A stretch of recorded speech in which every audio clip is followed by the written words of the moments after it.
Kayo ang dahilan kung bakit di ako sumuko sa mga bagay na kung ba't ang luha ko'y tumulo. Ito ang mensahe ko upang aking ipahatid sa mga tropa, kaibigan, kapangkat at kapatid. Pasasalamat kong kay tagal ko nang gustong sabihin. Ang puso ko ang gumawa nitong aking awitin. Para sa inyong lahat, ito ang tanging paraan. Sa mga taong para sa akin ay palaging nandyan. Hambog.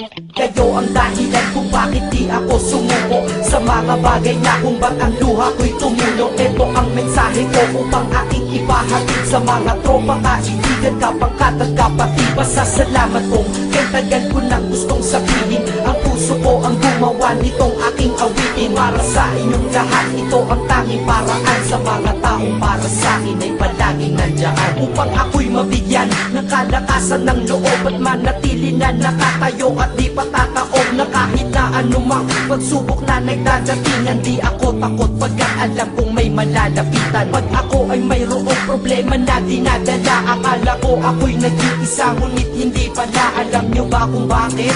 Kasi andyan sila, handa na iabot ang tulong nagmula sa kanila. Walang reklamo at walang hinihingi na kapalit. Kaya di lang kaibigan turing ko kundi sang malapit na kapatid. Sila'y kinikilala kong ikalawa na pamilya. Wag ko daw isiping mag-isa ka pa. Dahil sila'y aking sandalan, di ako pinabayaan. Damahin ko kalungkutan, di nila pinapayagan. Kung wala kayong lahat kaibigan ko, marahil wala na rin ako. Ngunit nandito pa ako dahil kayo ang dahilan kung bakit di ako sumuko sa mga bagay na kung ba't ang luha ko'y tumulo. Ito ang mensahe ko upang aking ipahatid sa mga tropa, kaibigan, kapangkat at kapatid. Pasasalamat kong kay tagal ko nang gustong sabihin. Ang puso ko ang gumawa nitong aking awitin. Para sa inyong lahat, ito ang tanging paraan. Sa mga taong para sa akin ay palaging nandyan. At di kayo nawawala at di ako tinalikuran. Yan ang dahilan kung bakit hindi ko kinalimutan ang aking pinagmulan. Pakikisama nangunguna. Pag nakita ka ng tropa sasabihin, shot ka muna. Pag nabadrip sa pamilya, lalabas ka lang ng bahay. Lakad lang ng konti, andyan sila at merong tagay na inyong pagsasaluhan at inyong pinapaikot. Simpleng tulong yan nilang unti-unting pinapalimot. Ang problema mong pasan-pasan sa mga pangyayari sa tahanan o sa pera o kahit pa sa babae. Kahit sa gulo o away, tila pa mga sundalo. Di pwedeng maiwan ang isa, manalo o matalo. Ganyan ang kaibigan ko, mas kilala bilang barkada. Kung ako'y mamamatay na bukas,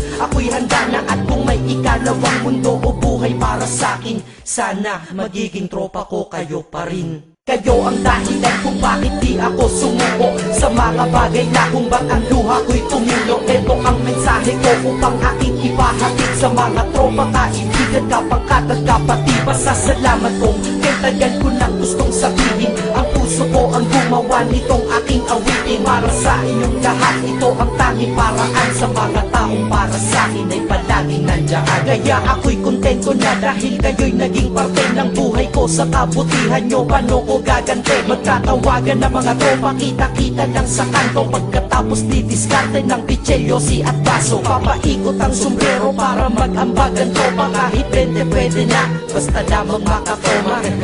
Ganito kami, at least magkakaramay. Kaya wag kang magtaka kung ba't masasaya ang tambay. Dahil tambay ay binubuo ng samahan na tunay. May kaibigang adik, mabait, iba ay merong sungay. Oo, iba-iba ang aming mga katauhan, pero iisa ang grupo pag sa trip at kagaguhan. Pag ika'y nalulungkot, kanino ka ba lumalapit? Pag nais mong bumitaw, kanino ka ba kumakapit? At kanino ka lumapit sa oras ng kagipitan? San pa ba?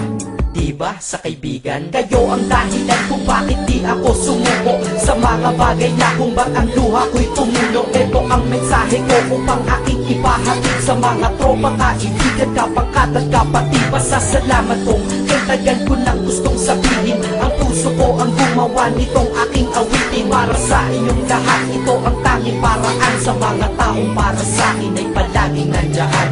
Salamat. Acero Records, Sad Productions, hambog ng Sad Pro Crew.